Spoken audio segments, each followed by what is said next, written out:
नमस्कार। आपका अखबार के इस अंक में आपका स्वागत है। मैं हूं प्रदीप सिंह।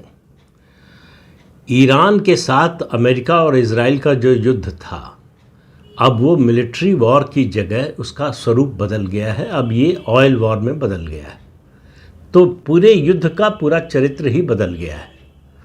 जो लग रहा था कि अमेरिका और इजराइल के पास जो मिलिट्री माइट है उसके सामने ईरान ज़्यादा दिन तक टिकेगा नहीं, ईरान ने अपनी रणनीति बदल दी। ऐसा अब लगता है। आज 20वां दिन है युद्ध का, 28 फरवरी से शुरू हुआ। अपनी रणनीति बदल दी है पिछले युद्ध की तुलना में। जब जून 2025 में अमेरिका और इजराइल ने हमला किया था ईरान पर, तो उस समय दो काम नहीं किए थे ईरान ने। एक, स्ट्रेट ऑफ हॉर्मुज को बंद नहीं किया था, तेल और सामानों का आवागमन जो है जल मार्ग के जरिए सामान्य रूप से चल रहा था। दूसरा, उसने इस युद्ध को फैलाया नहीं, खाड़ी के देशों पर कोई हमला नहीं किया था। ऐसा लगता है कि अमेरिका और इजराइल को ये गलतफहमी थी कि इस बार भी ऐसा ही होगा। और ईरान की सैन्य ताकत कोई ऐसी है नहीं कि उनके सामने टिक सके, तो वो जल्दी ही घुटने टेक देगा। और पहली ही स्ट्राइक में उनके 49-50 टॉप मिलिट्री और पॉलिटिकल लीडरशिप को ख़त्म कर दिया इजराइल ने। उसके बाद उम्मीद और बढ़ गई थी, लेकिन ईरान ने उनका जो मिसाइल और ड्रोन का भंडार है उसका इस्तेमाल किया। और उसका इस्तेमाल जो है इजराइल के खिलाफ, अमेरिका के खिलाफ तो कर नहीं सकता, वहाँ तक पहुँच नहीं सकता, तो इजराइल पर किया। और उसे लगा कि केवल इजराइल पर हमला करने से बात नहीं बनेगी। तो अमेरिका के जो एलाइज थे, जहाँ अमेरिकी बेस है, मिलिट्री बेस है, खाड़ी के देश जो ईरान के खिलाफ नहीं थे, सऊदी अरब को छोड़कर कोई ईरान के खिलाफ नहीं था। ये सारे देश युद्ध शुरू होने से पहले, जब युद्ध की आशंका बन रही थी, तो अमेरिका पर दबाव डाल रहे थे, अनुरोध कर रहे थे कि युद्ध मत शुरू कीजिए। लेकिन ईरान ने इन बातों पर कोई ध्यान नहीं दिया और खाड़ी के देशों पर हमला शुरू कर दिया। पहले फिजिकल इंफ्रास्ट्रक्चर पर, फिर सिविलियन एरिया पर, उसके बाद अब जो है उनके जो एनर्जी सेंटर्स हैं उन पर हमला शुरू कर दिया।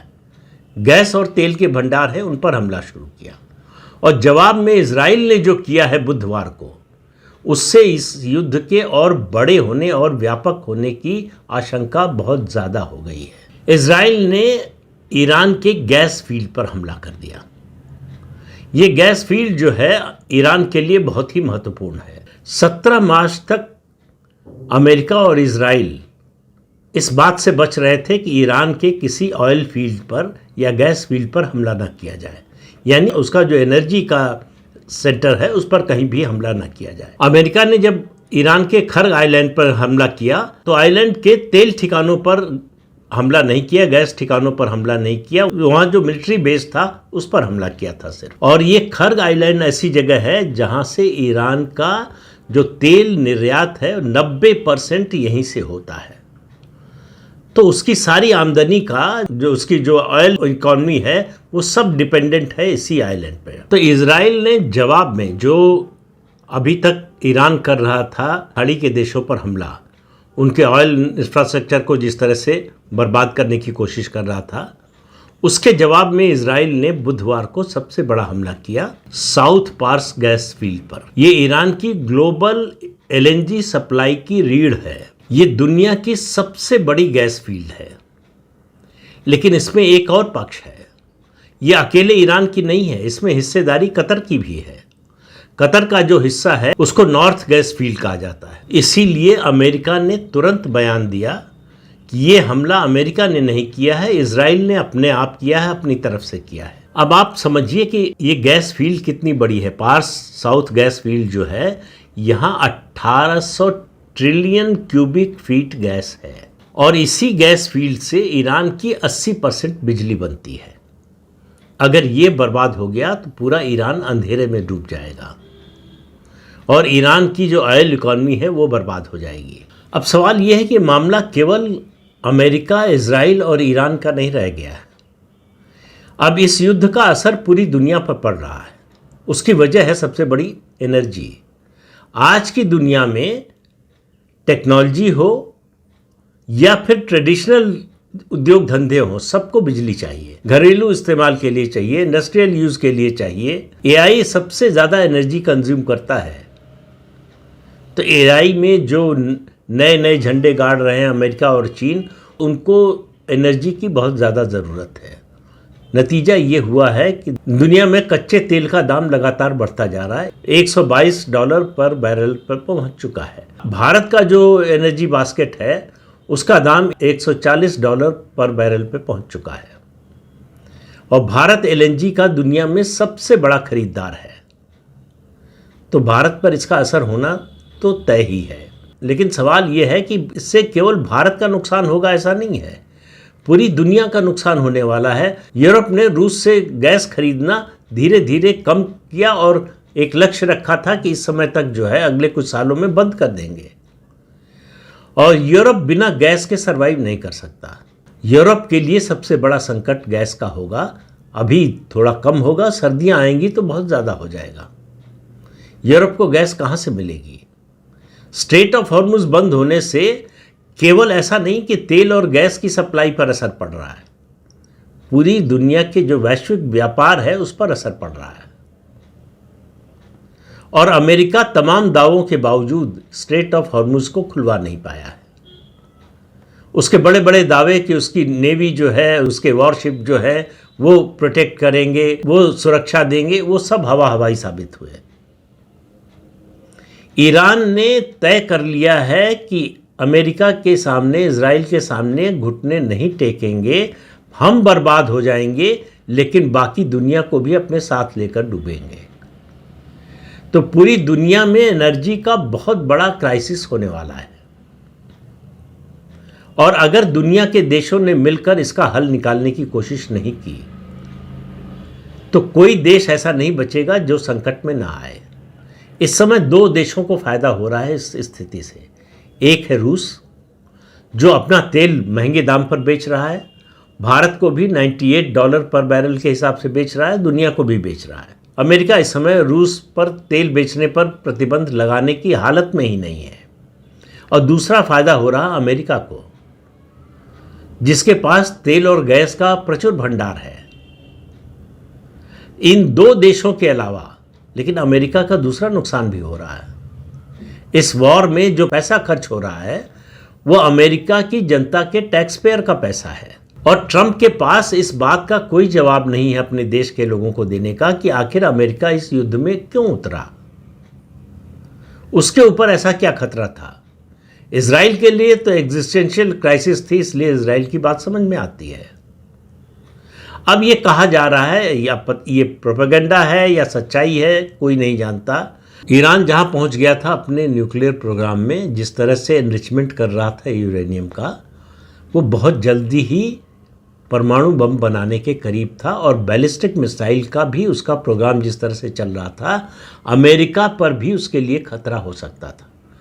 दूसरा ये कहा जा रहा है कि अभी तक तो केवल 60% ही एनरिचमेंट किया था ईरान ने, परमाणु बम बनाने के लिए 90% एनरिचमेंट होना ज़रूरी है। लेकिन विशेषज्ञों का कहना है कि इस 60% पर भी क्रूड बम बनाया जा सकता है, और इस बात की आशंका बढ़ती जा रही है कि अगर ईरान में रिजीम चेंज हो गया, देखिए दो परिस्थितियां हैं, एक रिजीम चेंज ना हो, एक हो।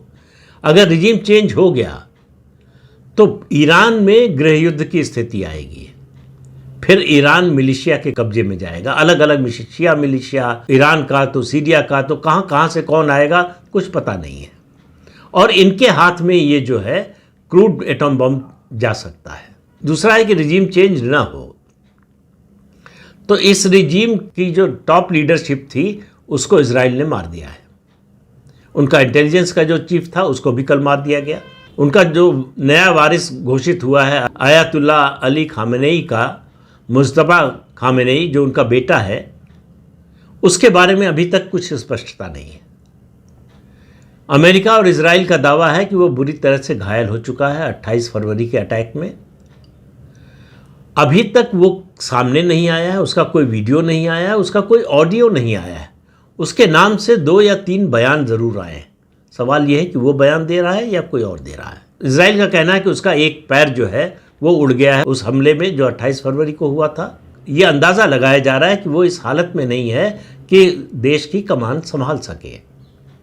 तो सवाल ये है कि कौन चला रहा है ईरान को। बड़ी स्पष्ट सी बात है IRGC। और IRGC को जो कमांड स्ट्रक्चर पहले से बनाया हुआ था उसको जिस तरह से डिसेंट्रलाइज किया है, तो IRGC भी डिसेंट्रलाइज हो गई है। अलग अलग इकाइयां अपने हिसाब से फैसले ले रही हैं। लेकिन ये युद्ध जो अमेरिका और इजराइल और ईरान के बीच शुरू हुआ है, ये इन 3 देशों का मामला नहीं रह गया है। ये बात फिर से कह रहा हूँ, ईरान ने बहुत ही चालाकी से इसको ऑयल वॉर में बदल दिया है, जिससे पूरी दुनिया प्रभावित हो रही है। जो युद्ध में शामिल हैं उनके अलावा जो नहीं हैं, जिनका दूर दूर तक इससे वास्ता नहीं है युद्ध से, वो भी जो इस युद्ध के खिलाफ थे, वो भी जो ईरान के समर्थक हैं, वो भी जो ईरान के विरोधी हैं, सब इसमें फंसे हुए हैं। तो इसलिए एक सवाल यह है कि इसका हल क्या है। इसका हल फिलहाल तो एक ही नज़र आता है। ये उम्मीद तो नहीं दिखाई देती कि ईरान घुटने टेकेगा और सरेंडर कर देगा, और उसके बिना इजराइल और अमेरिका रुक जाएंगे, ये भी नहीं दिखता है। तो अमेरिका के राष्ट्रपति डोनाल्ड ट्रंप की एक खूबी, जो उनकी सबसे बड़ी कमजोरी बताई जाती है, वो इस समय एक खूबी के तौर पर नजर आ रही है। न्यूयॉर्क टाइम्स ने एक रिपोर्ट की थी कि डोनाल्ड ट्रंप ने राष्ट्रपति के अपने पहले कार्यकाल में कितने झूठ बोले। तो 4 साल में उन्होंने 20,000 झूठ बोले, ये न्यूयॉर्क टाइम्स ने बताया। अब दुनिया को इंतजार है डोनाल्ड ट्रंप के एक नए झूठ का। पूरी दुनिया डोनाल्ड ट्रंप के झूठ से लगातार परेशान थी, लेकिन अब जो परिस्थिति बन गई है उसमें पूरी दुनिया ये प्रार्थना कर रही है कि किसी तरह से डोनाल्ड ट्रंप एक झूठ बोल दें। और वो झूठ क्या? वो घोषणा कर दे किसी दिन सुबह उठकर कि हम ये युद्ध जीत गए और अब युद्ध समाप्त होता है। और ये डोनाल्ड ट्रंप कर सकते हैं, इसमें कोई दो राय नहीं है, क्योंकि उन्होंने युद्ध के इतने उद्देश्य बताए हैं कि किसी एक मुद्दे को लेकर कह सकते हैं कि ये हमने कर दिया, हम जीत गए। सवाल यह है कि क्या इजराइल होने देगा? उससे भी बड़ा सवाल मेरी नज़र में यह है, क्या दुनिया के देश इसको चुपचाप देखते रहेंगे? कब तक चुपचाप देखते रहेंगे? इसका नुकसान कब तक उठाने के लिए, कहाँ तक उठाने के लिए तैयार होंगे? क्योंकि ये जो गैस और ऑयल रिफाइनरीज और फैसिलिटीज़ पर हमला हो रहा है, इनके रिपेयर में 1 से 2 साल 3 साल तक लग सकते हैं। तो ऐसा नहीं कि आज युद्ध बंद होगा और कल से सब कुछ सामान्य हो जाएगा। पूरी दुनिया को इस युद्ध के प्रभाव से उबरने में काफ़ी समय लगेगा, और रूस और अमेरिका के अलावा शायद ही कोई ऐसा देश होगा दुनिया का जिसका नुकसान इस युद्ध से न हो रहा हो और न होगा। तो इसलिए इस युद्ध का रुकना इजराइल, अमेरिका या ईरान के हित में है कि नहीं, इसकी बजाय ये सोचने की बात है कि ये इस युद्ध का रुकना पूरी दुनिया की अर्थव्यवस्था के हित में है। दुनिया की अर्थव्यवस्था चरमरा जाएगी अगर ये युद्ध चलता रहा। तो क्या दुनिया के बाकी देश सामने आएंगे, खड़े होंगे इसके खिलाफ या इसको रोकने के लिए? जो भी संभव है, डिप्लोमेटिक चैनल हो, कोई और तरीका हो, जिस भी तरीके से हो सकता हो, इस युद्ध को रोकना दुनिया को बहुत बड़े, बल्कि मैं कहूँगा अब तक के इतिहास के सबसे बड़े आर्थिक संकट से बचाने के लिए ज़रूरी है। तो इस अंक में इतना ही। अगले अंक में फिर मिलेंगे किसी नए मुद्दे के साथ। तब तक के लिए अनुमति दीजिए। आपसे अनुरोध है कि चैनल देखिए, शेयर कीजिए, लाइक कीजिए और सब्सक्राइब जरूर कीजिए। नमस्कार।